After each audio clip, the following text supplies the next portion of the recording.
This is the last day AOL Noise Creep invades Inferno, and I'm here with Satyr today. Thank you so much for being up so early. Thanks for having me.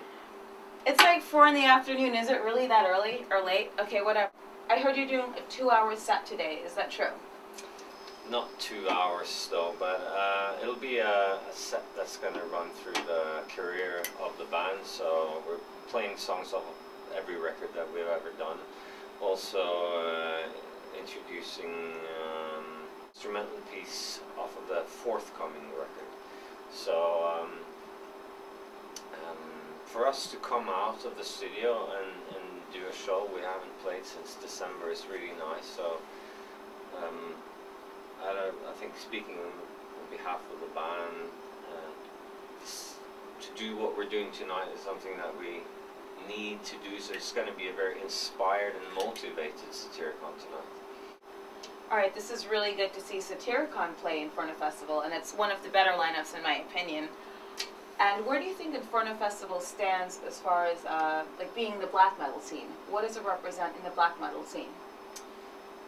I'm not sure what it represents right now, and in the future, too busy looking after all these crazy things that we're doing with Satyricon. But I think it's, you know, together with Hole in the Sky, it was an important factor in terms of establishing Norway as, and Oslo as the black metal capital of the world.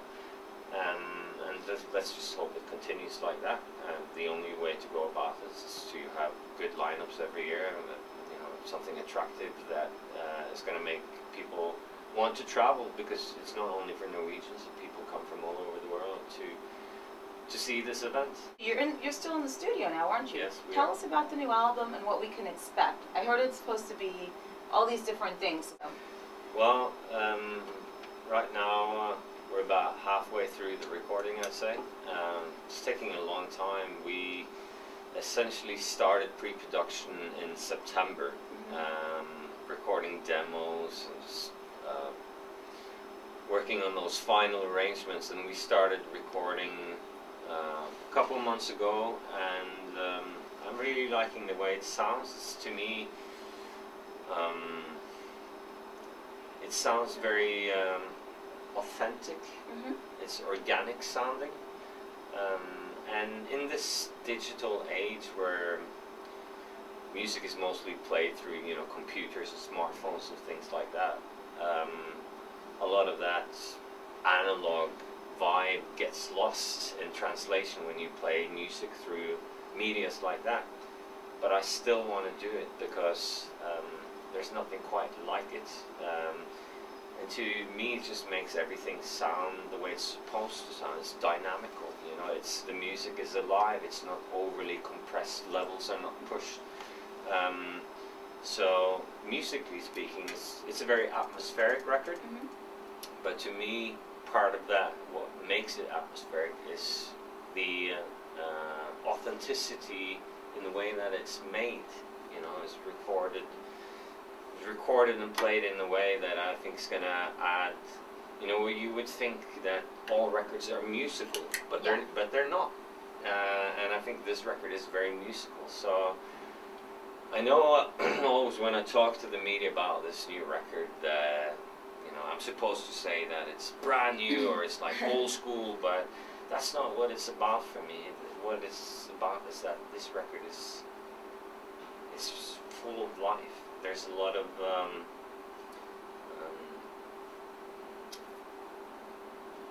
there are a lot of surprises here, but I think it's going to be a record that's going to help the black metal movement perhaps find a new way for the future, and we all need that, including ourselves. Yeah, absolutely.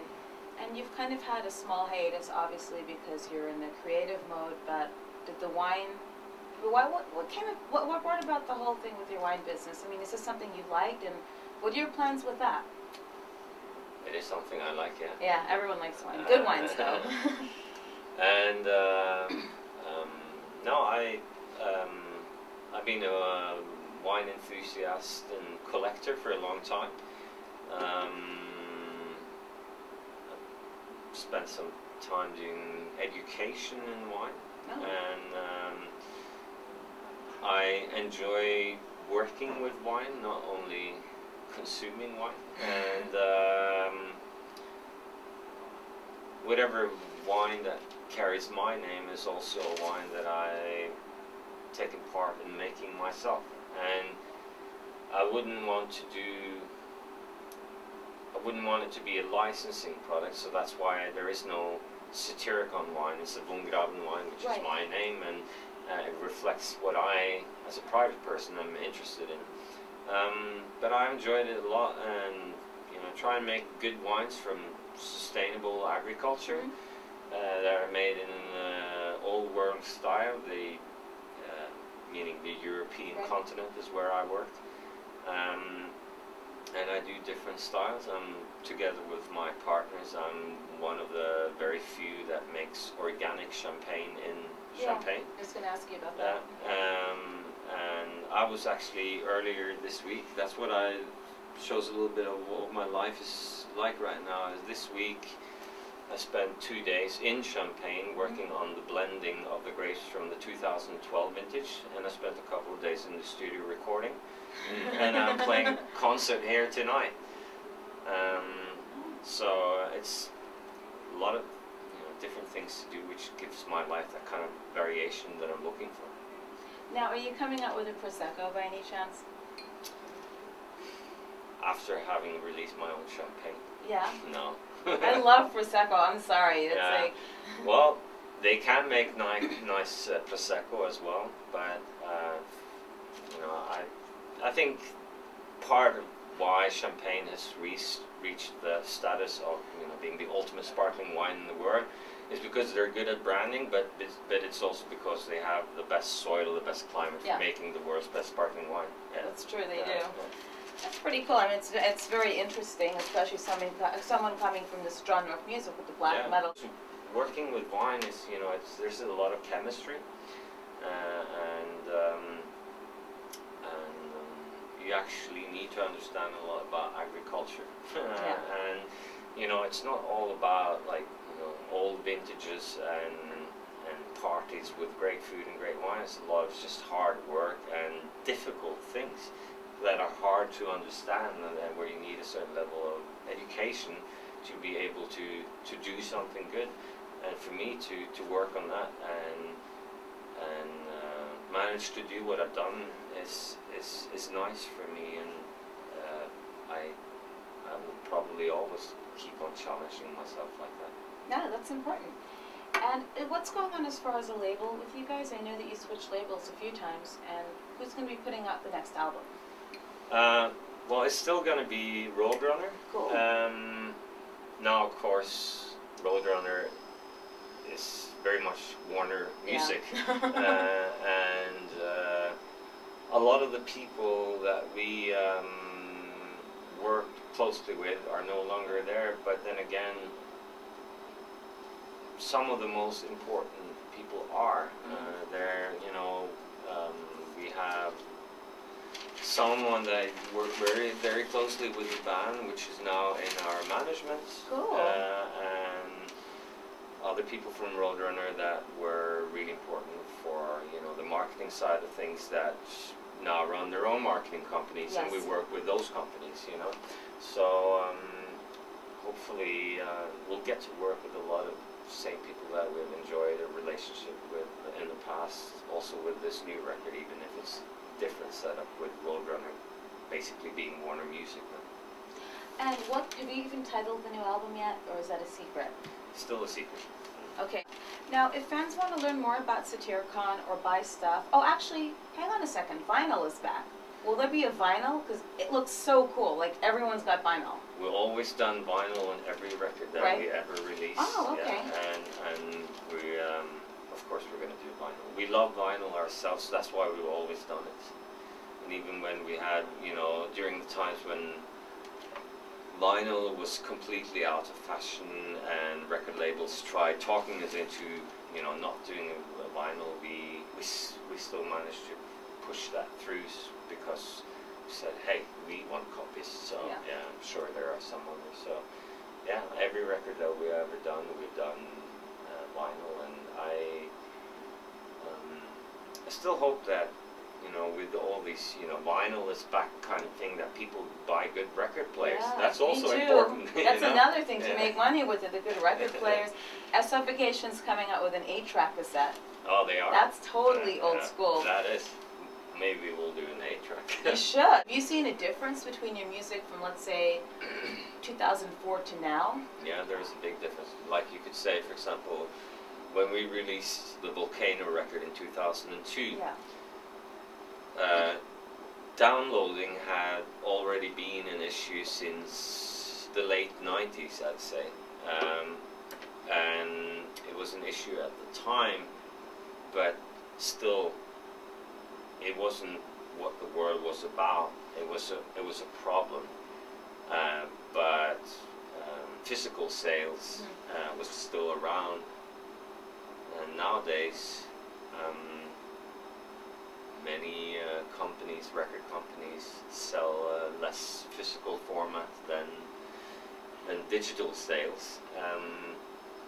And I think the main problem for the artist is that I think, in the view of a lot of people out, you know, debating this on internet forums and all that, is that they think that everything changed. Now the greedy record labels, you know, can't get as silly rich as they used to. But the thing is, like, what you mostly see is that the ones hurting the most from illegal downloading are actually small independent labels and small underground bands, you know.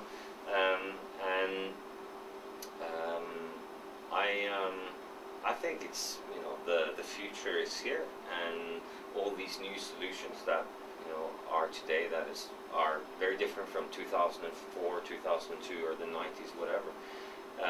They are here to stay, and you just have to embrace them and find solutions. But it's, you know, right now you have the same thing again, because you have, you know, people saying that, yeah, but the artists get paid for, you know, things like Spotify. It's like, you really don't. Oh, really?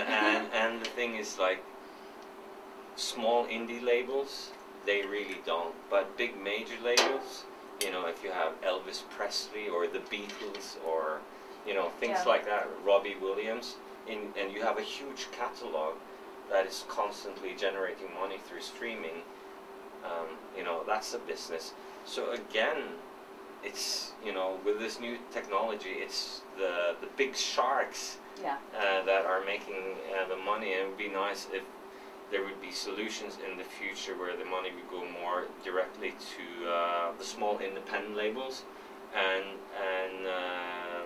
acts playing underground music. Whatever solution that might be, that would be the solution that I embrace. The solutions where it may go more directly to the creators of, you know, the valuables. Yeah, I hope it works out. Yeah, let's hope so. You know, I hope you guys don't forget to pick up the new Satyricon, which should be out in September 9th. Yeah, September, 9th of September, on Warner Music, Roadrunner Records, whatever it is at this point. And where could fans go on the net to buy more of your stuff? Well, Satyricon.no is being rebuilt these days. There's official Facebook site. Right. There's no web shop or anything like that for Satyricon, but I'm sure there are, you know, the usual iTunes and all of that where you can pick up stuff. Cool. Well, keep up the good work. You guys have had great longevity in the business, and continued success with that and the wine business. Thank you so much. Thanks for the interview. Thank you. Take care. See you guys later.